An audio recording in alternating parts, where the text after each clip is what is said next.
Hola, ¿qué tal hermanos y hermanas?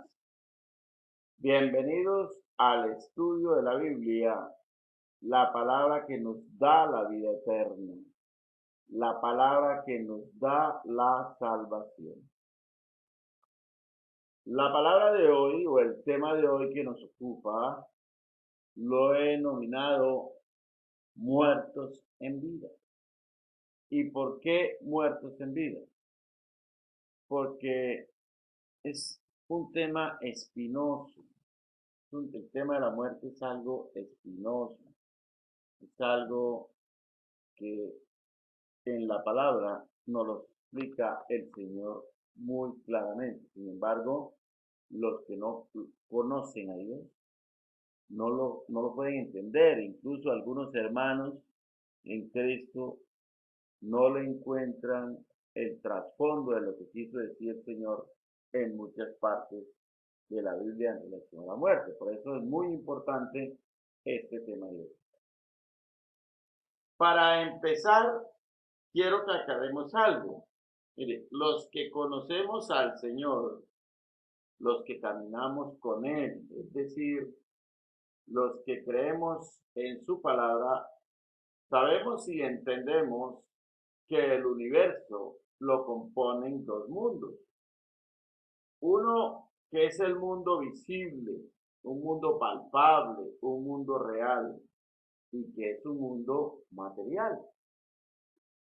El otro es el mundo invisible, es un mundo inmaterial, es un mundo espiritual que para los que no conocen la palabra se les hace imposible. Dicen que no existe. Bueno, la Biblia nos enseña en el libro de Mateo, capítulo 8, versículo 22, una expresión. ¿Cuál expresión? Pues esta expresión deja que los muertos entierren a sus muertos.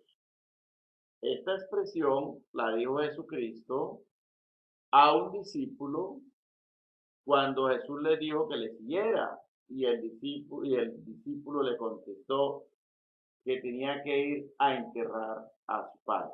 Entonces el Señor le dijo así: deja que los muertos entierren a sus muertos y sigue. Quien no conoce a Dios se preguntará: ¿cómo así? ¿Cómo un muerto va a enterrar a otro muerto? Es algo como ilógico, ¿cierto?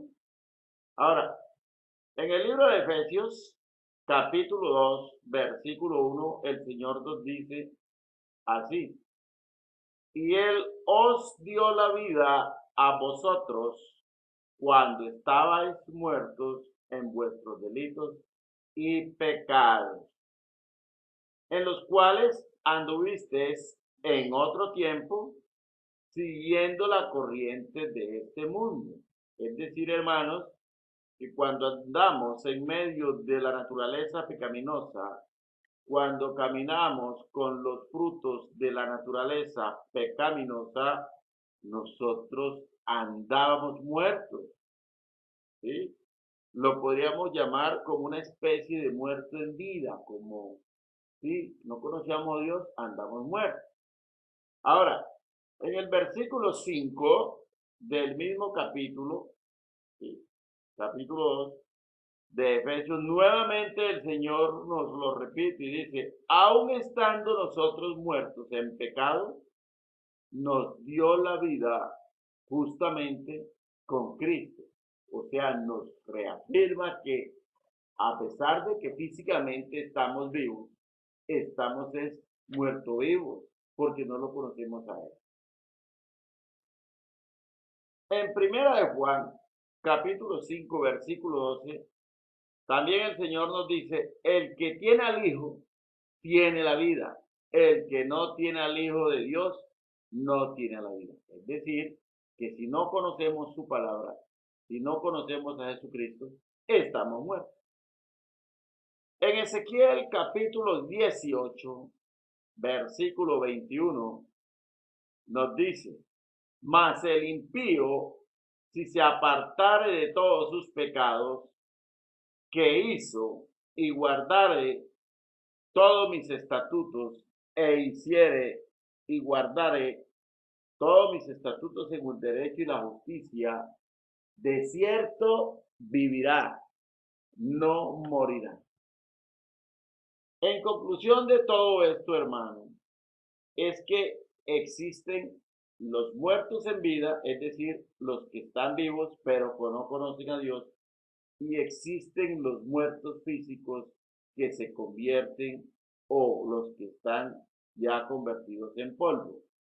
Con esto les quiero decir, hermanos, que si ya conociste a Dios, que si ya conocieron a Dios a través de su palabra, ¿sí? No lo abandones. Por nada en el mundo no lo abandones. Sigue pegadito, sigue agarrado de mi Dios. Porque si mueres físicamente y estabas nuevamente muerto en vida, podrías llegar a la muerte de la condenación eterna.